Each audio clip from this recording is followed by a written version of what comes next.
Well, hello, this is Adam, and welcome to Rare Classic Cars. Today, on another wonderful Michigan April day, and here on the weekend, if we could ever get some good weather, that would be wonderful. But in any case, I know I sound like Bill from Curious Cars, who talks about it being too humid. Here we have the inverse, hence the vest here. But today we have a 1974 Mercury Marquis Brougham, which is a really unique vehicle and super rare for one reason. That is, it's a Brougham hardtop, which means there's no B-pillar in the middle. And this was the last year for the hardtops for Ford. They called the sedans with the pillar a pillared hardtop because there was no frame around the top of the door. But this is the last of the true hardtops for Ford. And for Mercury in particular, this model is very rare. There were 4,189 of these produced in 1974. That's it. And by comparison, the regular sedan for Mercury sold about 26,000. So this was the rarest of all the models between the pillared sedan, the coupe, and then the hardtop. And I will say that it took me a long time to find one of these. I've been searching for years. I came across one a couple years ago that was for sale, but I passed on it because it wasn't in all that great a shape. And I honestly regretted it a little bit for a while, but it needed some interior work. The exterior was, I would call it, actually near perfect. It had been repainted. But the inside had a cracked dash, the seats were a little bit ripped, it was sun faded, and I decided to pass on it. And until this one came up, that was the last one that I had seen. And in looking for over probably 12 years, those are the only two I've ever seen for sale. So this one came to me by way of a friend who decided to sell it to me. He had owned it for a number of years, just didn't really have a chance to get to it, and it needs a few little minor mechanical things that I'm working through at the moment. The first is new headlight door actuators, which I've taken out the motors and I'll show you what they look like, but these are just hanging free, and the door is heavy enough to keep this closed. They would pop open after about 3 to 4 hours, and usually that signifies that the actuators are going bad. They should stay closed for a couple days at least, was kind of the factory specification. And here's what one of these headlamp actuators looks like. You can see it's got 2 vacuum hoses on it. There's 2 of these on this car, 71 and 2. They just have one in the middle with rods that go and activate both doors. That's a much better setup than the 73 through 8s. These tend to fail more often. But there's this rod here that moves the door, and there's a really heavy spring in here that basically when it loses vacuum, the door opens. And over time, the internals just degrade and they pop open easily, so you've got to get them fixed. But there's a few other minor mechanical things. Won't get into those details now. Minor stuff. Car has been sitting for some time. Work through that. But for my money, if you want a nice, I'll say entry-level collectible, and if you've seen the number of cars I have, I would say I'm more than an entry-level collector at this point, but these cars are just great. They're not that expensive to acquire, and if you want that ride that's unparalleled in today's environment, this is a great place to start. And nobody did the mushy marshmallow ride better than Ford. And it's not because the shocks are tired. This is how this car was set up. The stabilizer bars in the front, as an example, on these cars are generally thinner than the General Motors and Chrysler products. The spring rates are softer. That was Ford's philosophy during this time period. And it makes for just a wonderful pleasure cruiser if that's what your intent is. Don't expect to throw this thing into corners because it's just going to wallow around, like a steamboat coming back into port. But that's a beautiful thing when you're going down Midwestern crappy roads because you just go and don't feel anything. For my money, 1974 is also the last year of these full-size cars, and indeed a little bit for Ford in general before they started cost-cutting these and making some, I think, really material changes to them. So remember, this car was launched right as the OPEC oil embargo was hitting in late 1973. So there were not really any intents here to make the car lighter, and Ford wasn't having profitability challenges because of vehicle sales drying up yet. So as you move from 74 to 5, 6, 7, 8, more and more cost kind of gets taken out almost with each model year. You see that not only in the Fords, but also the Lincolns, where they went to that common Ford Mercury dashboard that you're going to see here in the later 70s, because they're trying to save money, and they got rid of the really nice Continental themed dashboard that they introduced in 1970, I believe. But 74 still has all the cost in, has a lot of content, a lot of sound deadening, thick sheet metal that starts to go away as you hit the 75 model year. And you know, it's also a one-year only car from a styling standpoint. The 73s had the grille that spilled into the headlight doors here and had more of an egg crate pattern. It was die cast in the middle. In 74, this is plastic slats in here, unfortunately, so often they're missing a tooth or a couple. This one is not, so that's excellent. It does have a 2-year only emblem on the front here. This was used for 2 years, 73 and 4. It's basically a Lincoln logo rotated 90 degrees with a wreath on the bottom and some slats at the top. 75, they rotate this back vertical so it looks like the Lincoln emblem, and they put the wreath around it. I don't know what they were doing. I think this was kind of a evolution from the 71 to Lincoln Mercury crest to a logo that they went to in 1975. And in 75 in the front here, you're going to see the Marquis crest in the middle of the headlight doors and like a faux alligator print on the doors. For me, some people really like that theme. I think it's a bit much. This to me is one of my favorites. It's just very masculine looking, and this block lettering echoes the Lincoln Continental of the time period, so it's very easy to, I would say, confuse it for Lincoln. Frankly, I think it looks better. Only thing I don't necessarily care for, this is the first year for the 5-mile-an-hour bumper impact standard, front and rear. So they have these hang-on bumpers that have this rubber flubber thing here. The good news is compared to the GMs of the era that have huge fender extensions that are all rubber flubber, particularly the Cadillac Eldorado as an example. Those just crack and degrade over time. The Ford, this little rubber flubber piece seems to be pretty robust. I've never had to replace one on a car, and for whatever reason they seem to hold up. The GM ones crack and crumble, and if you ever want to make a GM collector angry, or your friend angry who's got one of those GM cars, walk up to the fender extension and squeeze it, and they'll just panic because it's so fragile. The original ones are flexible, the replacements are not. So don't touch your friend's GM fender extensions. So let's take a look around the car and talk a little bit more about it. All right, so let's take a walk around of this 74 Marquis Brougham. And the first thing to note is, as I mentioned, this is a hardtop, which means I put the windows down on this side, so you can see what that means. No B-pillar. And again, this is the last year for the Ford hardtops, which is a great driving experience. It's just such an open and airy cabin. And you can see there, windows are up. I left them up on the passenger side so you can see that this, it's not really a post, but the back window glass has this stainless molding that visually appears like it's a bit of a divider when the windows are up, but with the windows down, just open air motoring. This car is finished in ginger glamour metallic, which was an option of the time. And when you got the glamour metallics, it meant that it was a metallic paint. You also got matching colored hubcaps. If you didn't have the glamour metallic paint, you just had a standard wheel disc. And this car actually came with the brown colored wheel discs, but these are the optional luxury color covers, and I just think that really looks excellent with them. Out back, so I was saying you have the first year for the 5-mile-an-hour bumper standard, so pretty big bumper, and a 1-year only style for the rear. This was different in 73 and would change again in 75, albeit the trunk lid, I believe, is the same on both of them. You also have the return of the center emblem from 73 where it was gone. It left, for whatever reason, the lineup in the 1972 model year was gone in 72 and 3, and the Lincoln Mercury crest reappeared in 1974. This car does have a factory, not a factory, but an aftermarket CB antenna that I'm going to take off. Just haven't gotten to it yet. Here you can see on this side what the windows look like up.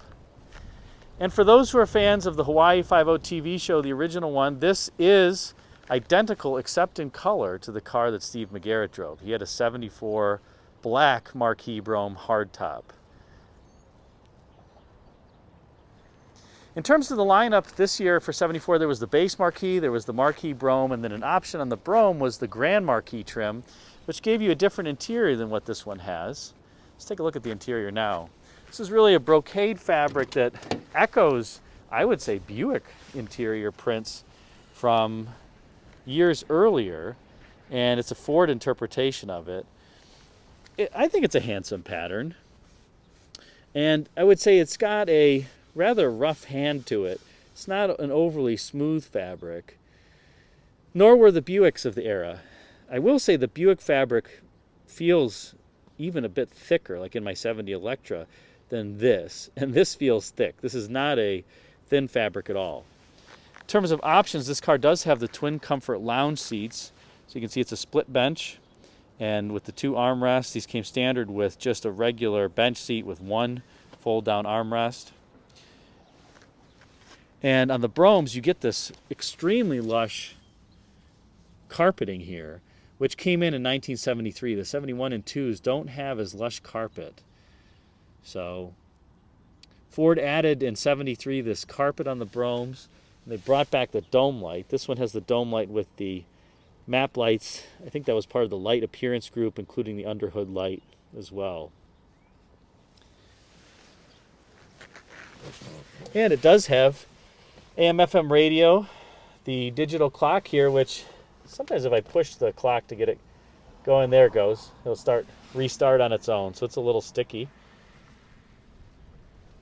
And automatic climate control. Yes, they did have automatic climate control for Fords in these years. And I would say, you know, they're not bad systems. This one works for the most part. I have to diagnose it a little bit. It'll always work on the max fan speed, and it'll come on if the interior temperature is rather warm, which it's designed to do. But it doesn't kick on anything other than the max unless I have, well, it just doesn't kick on anything other than the max if it's cold inside. So some minor diagnosing, might be the blower switch. Usually on these the blower switch goes out, and not a bad replacement. It's right behind there. You can get it from the back of the dash. Not hard to do. This does have tilt wheel power locks. On the outside has cornering lights. It does have the trunk release, which you have to have the key on, but there's the button for it there. Oversized glove box that was common to both the Fords and Mercurys of the era. And this car is just in wonderful shape. I mean, look at the top of that dash pad. It's like new. The interior here, the sunlight, today's a kind of a funky day for lighting, but this interior, I would say, looks new. It's not faded at all. The tops of the back seats and the package shelf look great. The C-pillar areas look great. The fabric here is excellent. The vinyl is too. I mean, this car was obviously a garage queen for its life.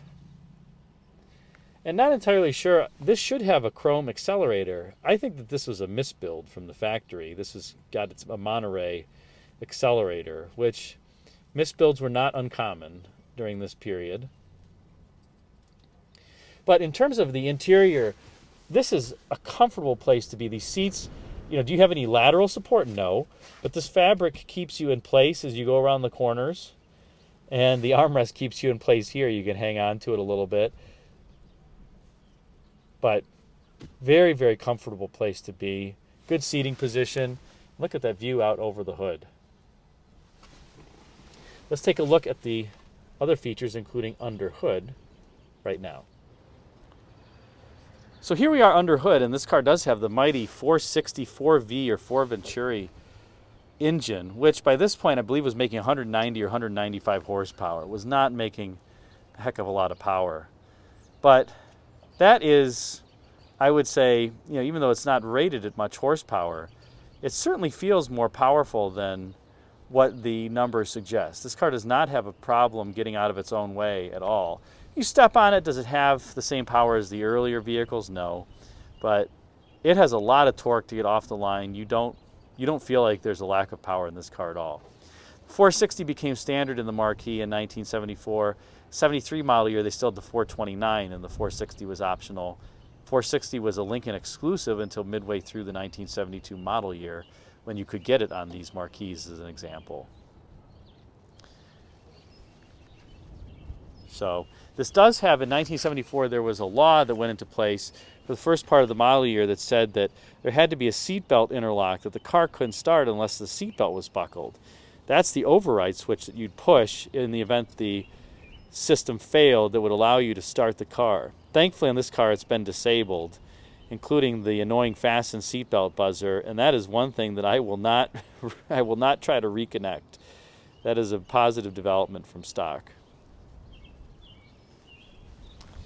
Other than that, it's pretty standard under hood. One great thing about these Fords as opposed to GM and Chryslers is if your heater core goes out, which unfortunately is typical by this point in the car's life, it really couldn't be much easier than what it is on these Fords. You just take off the little screws for this access cover, take off the hoses, and the heater core pulls straight out. Couldn't be easier. And put it in, put all that back together, and you're good to go. GMs and Chryslers, you got to take a lot of the dash apart off, and especially the G-body GMs. Oh my God, those are horrendously bad.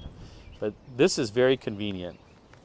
And the previous owners put this nice Motorcraft topper on here.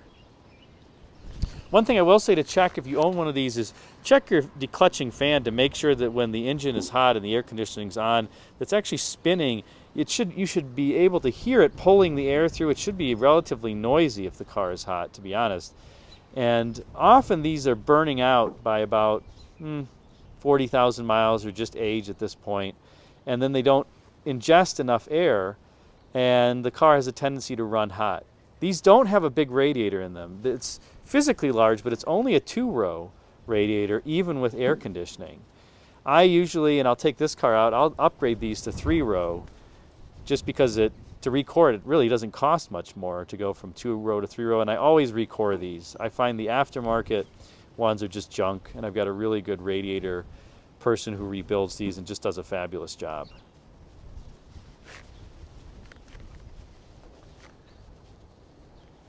And it closes with authority. But look at the gaps on this car. They're very straight. Are they a bit bigger than they would be today? Sure. But I mean, they're evenly spaced all the way across the hood, and this is not a easy hood to execute. This is what's called a trapped hood design. A lot of cars will have, the hood that extends all the way over the top and wraps around. This is tough because you have to fit it on all of the sides, and I would say all the door gaps on this car and the trim is aligned nicely and looks really great. Let's take a look at the trunk. It is full of exhaust parts. One of the things I have to do is get a new exhaust system for this car. But we'll take a look anyway. So here's the cavernous trunk with a very deep load floor on here. Ford's had this because the fuel tank is up here. GM's had the center fuel fill and the tank on the bottom, which was never one of my favorite places. It's always kind of awkward to stoop down and fill your car. Here the fuel fill is on the side. Later, Ford would add an extended range tank on some of these cars like the LTDs that would have an extra area over here in the trunk that I think allowed for about 8 extra gallons, something like that. Here are the standard wheel covers that I mentioned in brown that came with the car, and the Glamour metallic paint cars got this color-keyed hubcap or wheel cover. So big trunk. Some people like this, and Ford continued this even until the later Grand Marquis and Crown Victorias with this deep well trunk. Some people like it, some people hate it. It has a really low lift-over height, so it's challenging in some cases. You put something down there, it's a little bit harder to get at than if it weren't that way. And thank you, Mr. Thompson, for saying that the paint is okay. He checked the paint and he couldn't put his stamp on very well. It's supposed to say paint okay right there. And I'm guessing his name wasn't Thompson, or maybe it was Thompson because this line's with the P.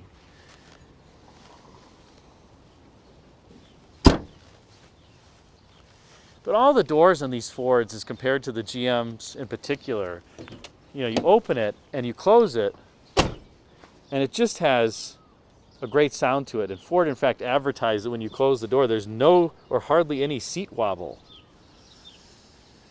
Strange thing to advertise. This car does have cornering lights. That was an option. So pretty well loaded. let's take it for a drive here. Well, here we go on a ride in the 74 Marquis Brougham. And if you want a nautical ride, this is certainly a great contender for that. I mean, this is a choppy road, and the car is absolutely quiet inside. No creaks, no rattles, no nothing. You can barely even hear the sound of the engine.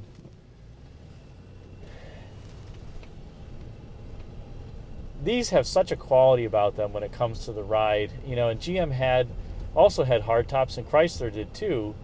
GM had the 71-6 hardtops of this generation.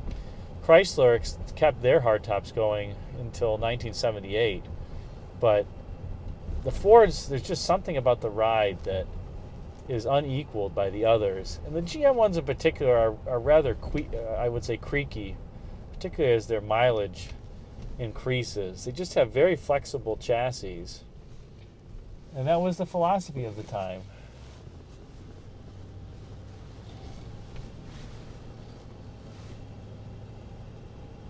But wow, is this ever smooth.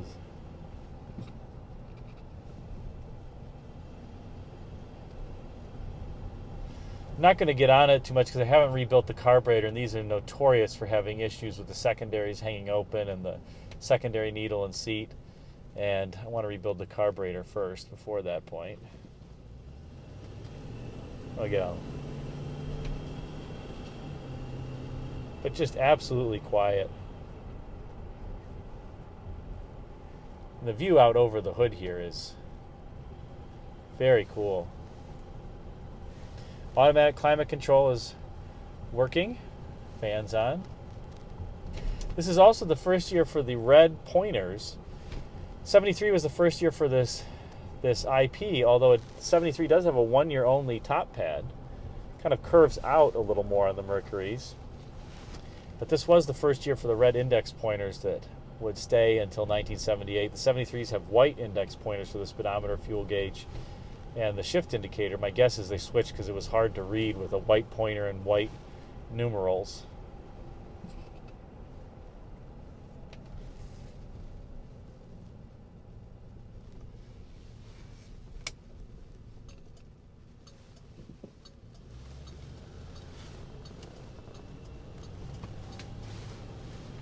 And you have to wind the wheel in these Fords quite a bit. They just have a slow ratio. It's not that the front end is worn out. In fact, this car, the front end is very tight.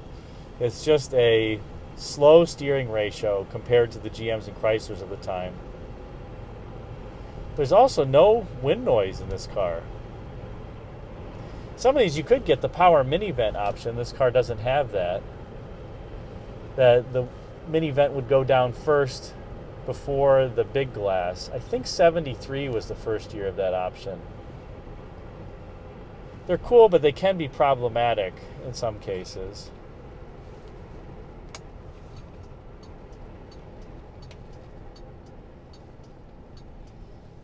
Just a great old car, and one that you can pick up for not very much money, as long as you can find one. I don't think collectors really know or appreciate these Mercuries that much.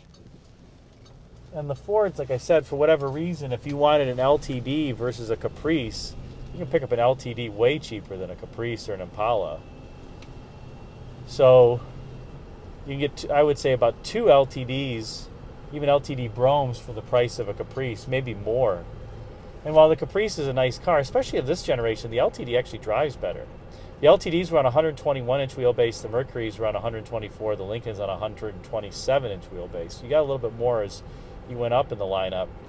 Unless you got a wagon, in which the Mercury Colony Park, as an example, was on the LTD wheelbase, the 121-inch. I do have a 74 Colony Park that I will drag out here, and it drives big too. In any event, hope you enjoyed this review of the 74 Marquis Brougham. Thanks again for watching. Until next time, take care, happy motoring, and good luck finding a classic of your own. It's a great experience. Take care. Thanks for watching this video on the 1974 Marquis Brougham. Please like and comment, as that helps the YouTube algorithm serve this video up to more people like you. And also, if you haven't yet subscribed, click the circular icon of the 67 Buick Riviera at the top left, then hit the bell to ensure you're notified of all my future videos. Until next time, thanks again, and take care.